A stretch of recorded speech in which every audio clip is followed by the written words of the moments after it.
Hello students, this is Avinash. आज हम पढ़ेंगे how to change sentences. Okay, it means sentence changing कि जैसे हमने पढ़े थे there are 5 types of sentences. One is declarative, interrogative, imperative, exclamatory and optative sentence. So today we will read, or today we will learn how to change from one types to another type. Okay, the first one is the declarative to interrogative. How can we change a declarative sentence into interrogative sentence? This is the most important thing. How can we change the, let's see the structure of a declarative sentence. We in generally in declarative sentence, subject, then auxiliary verb, then main verb, and then object. It is the general sentence structure of a declarative sentence.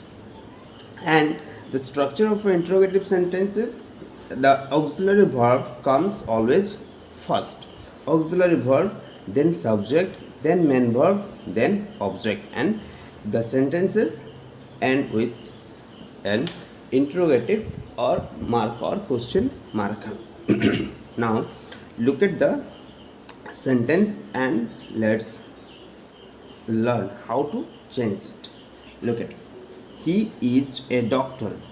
Here is the he is the subject, is the verb, a doctor is a object. Okay, so interrogative structure, how it is, auxiliary verb comes first. So we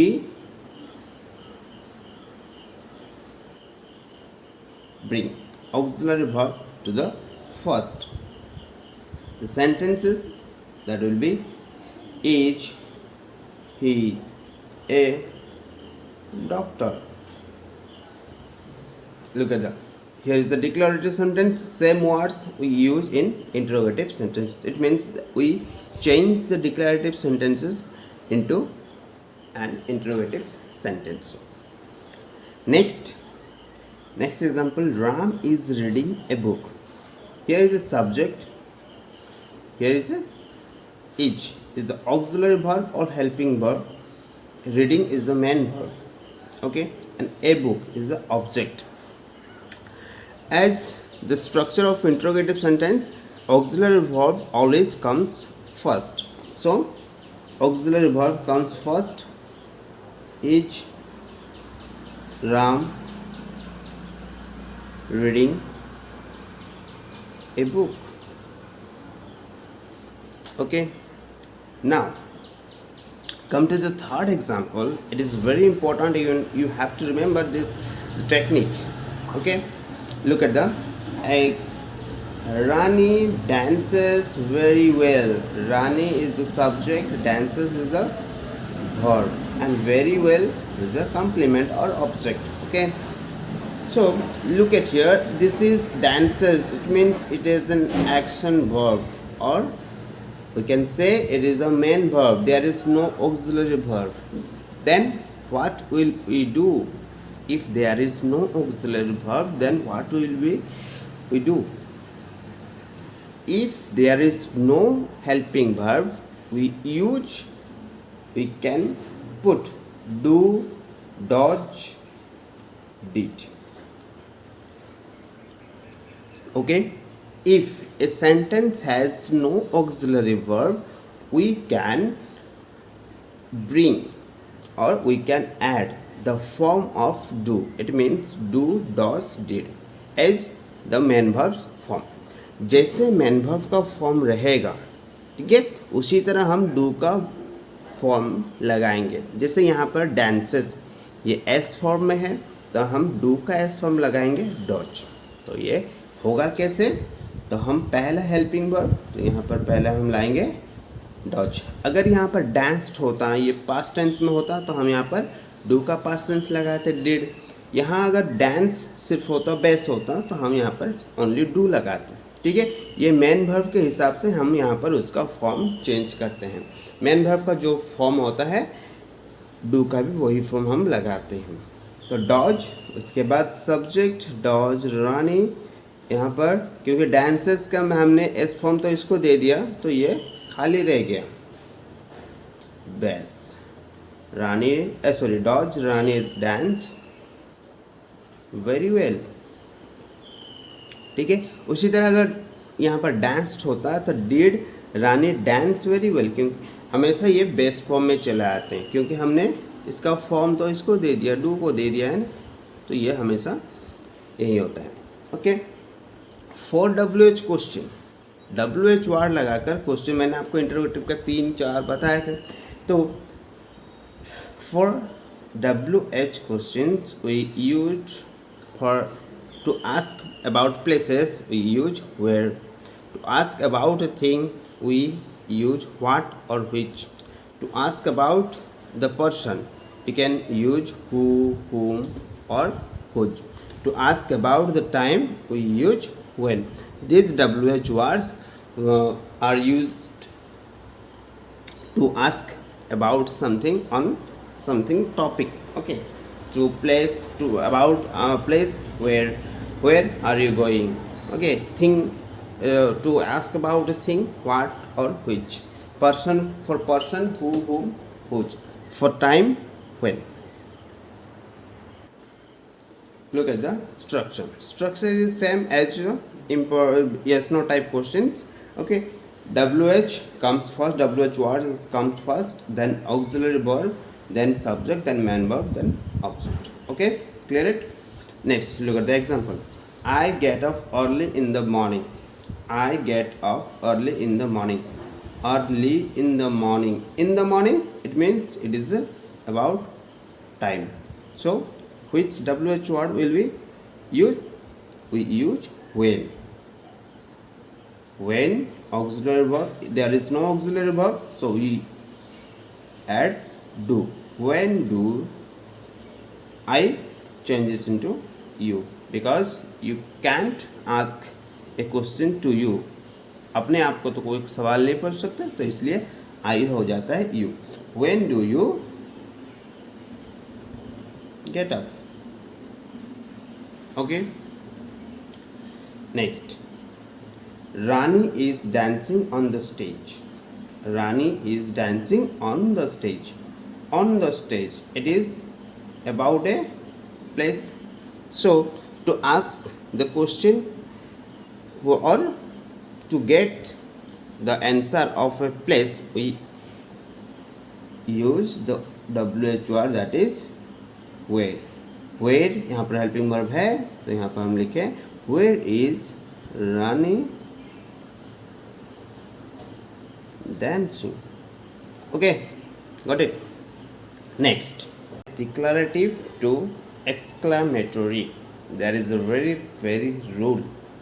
Okay, declarative to exclamatory, इन sentences में हमें बहुत सारे just 3 rule को हमें follow करना है और हम आसान से एक डिक्लेरेटिव सेंटेंस को एक्सक्लेमेटरी सेंटेंस में यूज कर सकते हैं या फिर चेंज कर सकते हैं. कैसे?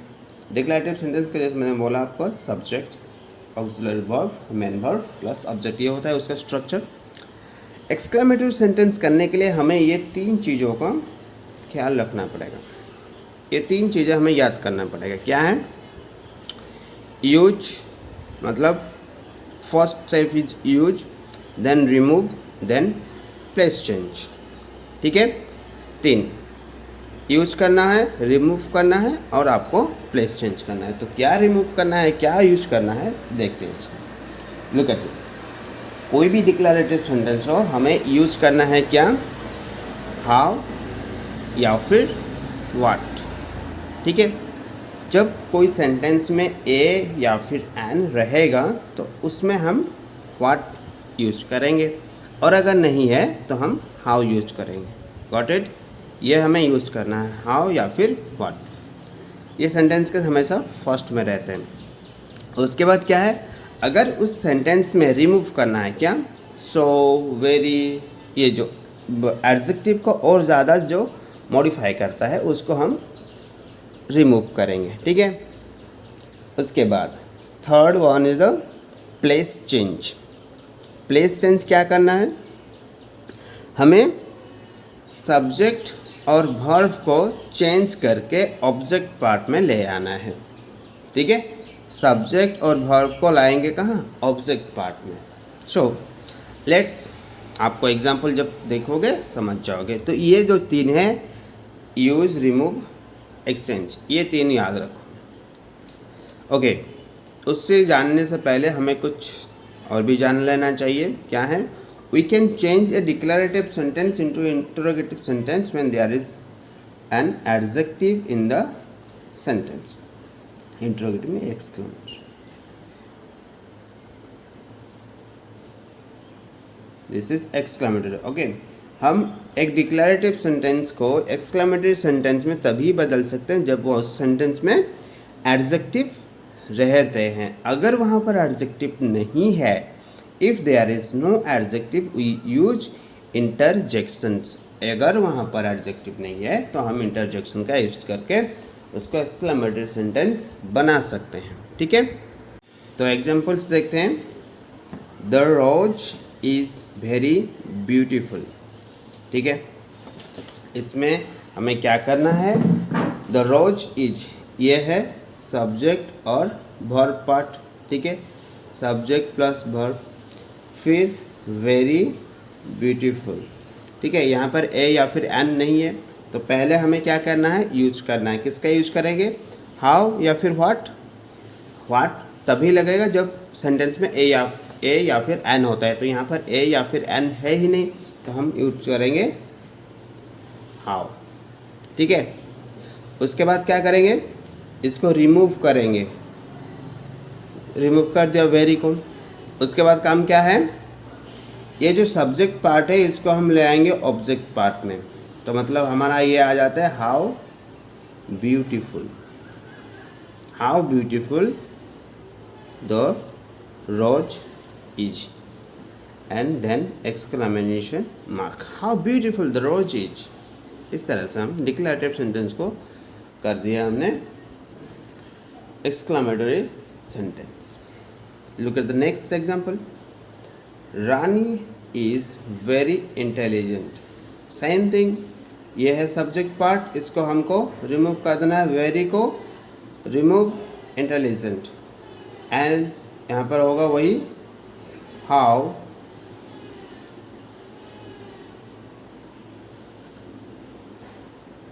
इंटेलिजेंट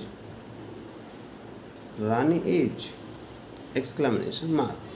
तो हो गया आपका sentence exclamatory sentence.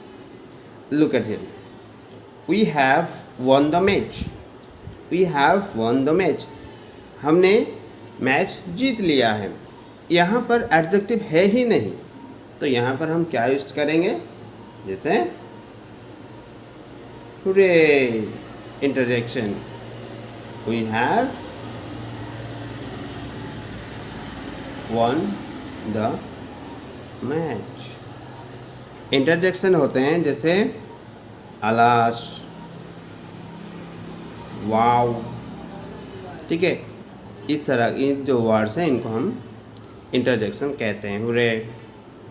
Okay, now comes to the question tag. How to make a question tag. To make question tag we use the auxiliary verb of the statement. If not, then we use form of do to make question tag। Okay, अगर हमें question tag बनाने के लिए जो statement का question tag बनाना है उसका हम ऑक्सिलरी वर्ब का इस्तेमाल करते हैं। अगर वहाँ पर ऑक्सिलरी वर्ब नहीं है तो हम डू का एज मेन वर्ब का फॉर्म के हिसाब से हम डू का डू ले आते हैं। डू जो ऑक्सिलरी वर्ब है उसी को हम ले आते हैं। If the sentence is positive the question tag is negative. Okay, sentence अगर पॉजिटिव में होता है तो क्वेश्चन टैग नेगेटिव में होगा, और सेंटेंस नेगेटिव में है तो क्वेश्चन टैग पॉजिटिव में होगा। Next, the question tag for I am. अपने आप के लिए जब the question tag I am के लिए लगता है, आरंट आई आर हो जाता है, यहाँ पर एम न हो जाता है। ठीक है, इसके बाद देखते हैं एग्जाम्पल में you should try hard, you should try hard, तुम्हें बहुत मेहनत करनी चाहिए। शुड यहाँ पर हेल्पिंग वर्ब है, तो यहाँ पर क्वेश्चन टैग जो होता है लिखने समय यहाँ पर हम ये कोमा हो जाता है और फिर हम लिखते हैं, ये पॉजिटिव में है तो यहाँ पर नेगेटिव, शुडंट यू, शुडंट हो गया। शुड यहाँ पर पॉजिटिव में, शुडंट यू, बस इतना ही, ऑक्सिलरी वर्ब और सब्जेक्ट होगा और कोई नहीं रहेगा, ठीक है। इट वर्क्स फास्ट, कॉमा यहाँ पर हेल्पिंग वर्ब नहीं है तो हम ले आएंगे डू। यहाँ पर वर्क जो है वर्क्स कौन सा फॉर्म में है, एस फॉर्म में है, तो यहाँ पर डू का भी हम एस फॉर्म, पॉजिटिव तो negative, doesn't, doesn't it, question mark, ठीक है। Ram is a good boy, Ram is a good boy, is helping verb, isn't, यहाँ पर सब्जेक्ट को हम राम को ही नहीं लिखेंगे, हम इसका प्रोनाउन लिखेंगे, इजंट ही, ओके। हमेशा यहाँ पर जो सब्जेक्ट होता है वो प्रोनाउन वाले होते हैं, नाउन डायरेक्ट नाउन नहीं होता, प्रोनाउन ही हम यूज करते हैं, ओके। अगर आपको इनमें से कोई भी प्रॉब्लम्स है या फिर कुछ डाउट्स है तो आप मुझे पूछ सकते हैं, ठीक है। मगर याद रखो इस पर सारे के सारे नोट्स आपको लिखना है, नोट्स नहीं लिखोगे तो कुछ फ़ायदा नहीं, ठीक है। Okay, have a good day.